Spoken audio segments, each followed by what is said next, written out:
Hello you wonderful people, my name is Nosane and welcome to the 1 year anniversary of the Gamesician. Can you believe it? We've made it this far. Now last year I did a video talking about Twisted Metal 2, so you think that I would do one about Twisted Metal 1, right? Well, I'm not going to this year, and there's a reason for that. I decided that I wanted to try and pay respects to a YouTuber that I look up to, one that pretty much inspired me, along with a few other creators, to start this whole YouTube thing. Peanut Butter Gamer, or PBG, whatever you decide to call him, he does a Zelda Month every November that he talks about Zelda content and all that stuff, so this is my way of paying respects to him and saying thank you for inspiring me to pick up YouTube. And one other great thing is that not only am I doing one game, I'm also doing two, so you're going to get 2 videos this month. How's that sound? Well, 2 Zelda games, you're such a cool guy, you know what I'm saying? The first of these videos is going to be about the first Legend of Zelda for the NES. Later on, you guys are going to get another video about the second game in the series. You know, the one that not so many people like that I do. Yeah, that seems to be with quite a few games. So without further ado, let's do this. The Legend of Zelda was released for the Nintendo Entertainment System on February 21st, 1986 in Japan. Us folks here in the West unfortunately didn't get it until August 22nd of the following year. It was designed by now legendary Shigeru Miyamoto alongside Takashi Tezuka. Both The Legend of Zelda and the Super Mario Bros. Were being developed alongside one another by the same team. With this being the case, they try to separate the ideas completely by making one game linear and making the other one not so linear. The Legend of Zelda was the non-linear game, obviously. The basic idea for the game came from Miyamoto's childhood as he would explore areas while hiking around the areas of Kyoto where he lived as a child. Now, while hiking may not sound like an adventure to some, when you're a child, any place you haven't been to can be grounds for an adventure. The names of the characters came from different sources. Zelda, our princess in distress, is named after the wife of the Great Gatsby author F. Scott Fitzgerald. Link's name, on the other hand, is a completely different story. Originally, the game was supposed to incorporate futuristic elements like time travel and the Triforce being made of circuits.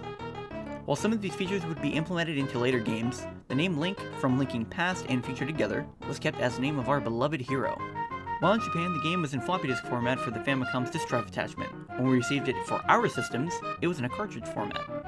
One huge deal about its release was that it was the first time you were able to save on a cartridge game. Most games up until this point had been using password systems as a save feature. While there is a short amount of plot within the opening of the game, you don't really get too much. If you want to get more, you have to go into the manual, and if you don't have the manual, well, you're not going to get that extra bit of plot that comes with the game. The land of Hyrule is now in chaos due to the Prince of Darkness Ganon and his army ravaging the land in order to find the pieces of the Triforce. He stole the Triforce of Power, but before Ganon could steal the Triforce of Wisdom, Princess Zelda split it into 8 parts and hid them into 8 dungeons across the land. The princess is then captured, but not before her nursemaid Impa goes on a search for a hero. During her search, she is ambushed by Ganon's henchmen, to which our hero, Link, comes out to save her. After being saved, Impa explains to Link what he must do in order to restore the kingdom's peace. This is the point at which this game starts. Now you must go to 8 labyrinths scattered across the land and defeat each of their respective bosses and recover the Triforce of Wisdom. When the game opens up, you view an overhead perspective displaying a particular point on a large map. You somehow don't start with a weapon. Not quite sure how Link defeated those henchmen attacking Impa. Maybe he's also an MMA fighter. I don't know, who knows. Maybe in this timeline he is. Since you don't have a weapon to your name, you must go into the cave and grab the sword that the old man so generously gives you. Insert "it's dangerous to go alone" joke here. After you get your sword, you can fight monsters, enter the dungeons, find secrets, and more. This game, for being as old as it is, has a lot of content. After you collect all 8 pieces of the Triforce, it's off to fight Ganon. I spent a great deal talking about the development and the story of the game, but what about the music? How does it hold up, you know? How is the music for this great NES classic? Well, the mastermind behind the music is the amazing Koji Kondo. Kondo joined Nintendo sometime in 1984. Originally, he was going to use Maurice Ravel's Bolero as the title theme for the game. Fortunately for us, though, the copyright didn't expire, so he had to write a completely new arrangement. Kondo was able to craft this iconic theme within 1 day. One huge thing that The Legend of Zelda did was help pave the way for other genres, such as RPGs. Crystalis, Soul Blazer, and even Square's second Densetsu series have all taken inspiration from The Legend of Zelda. It was also able to become one of Nintendo's longest-running franchises alongside our boy Mario. Now that I've gone over the stuff that I usually do in every other video that I've been doing the past year, let's talk about the music. Not including the small jingles like when you pick up items, find secrets, or get a Triforce piece, there are really only 4 tracks in the game, the first of which being our lovely opening theme.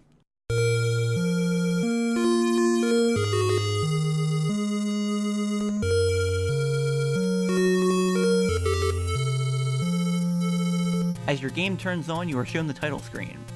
You wait a little bit and you get the scrolling text of the story. The music sends chills down the spines of those who have played this game, and for good reason. There is a deep-seated will of adventure embedded into the music. The fact that this theme was crafted within a day is astounding.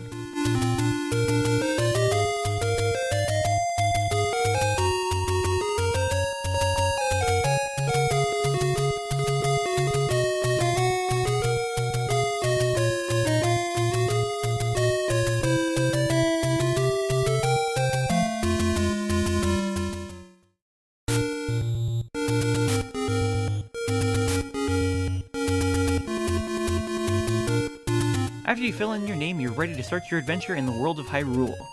The overworld theme greets you as soon as the screen fills with your environment. While this is similar to the title screen music, there is much more going on. Using the limited power of the NES, Kondo turned the slow-paced title theme into a faster-paced version that feels just right while you're traveling around and finding secrets behind every corner.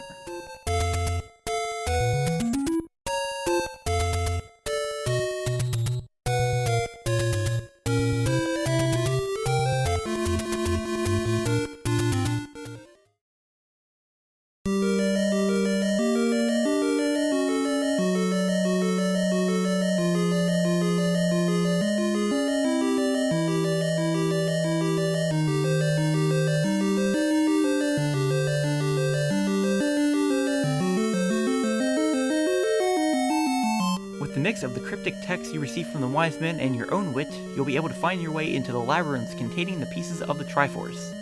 The tone quickly shifts as Link steps down into them.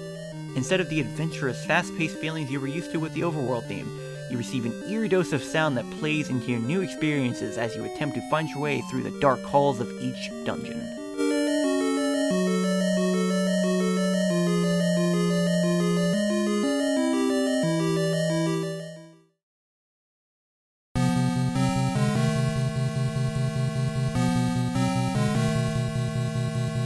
Eventually, you will find all 8 pieces to the Triforce of Wisdom and travel to Death Mountain, the lair of Ganon. Instead of having more of a darker sound, the music that plays in Death Mountain is faster paced while creating this daunting sense of what's to come.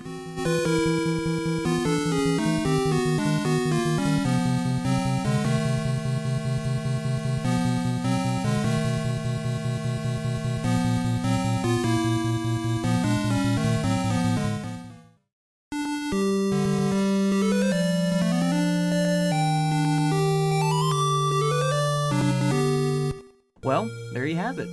The Zelda is a classic, and it's a classic for quite good reason. It has this non-linear progression, this great, fantastic story, and a fantastic gameplay that all molds together into one to make a really fantastic game. But don't think that we're done yet. Stay tuned, because I'm going to be uploading part 2, which is going to cover the second game in the series, The Adventure of Link. Please watch me. I love you.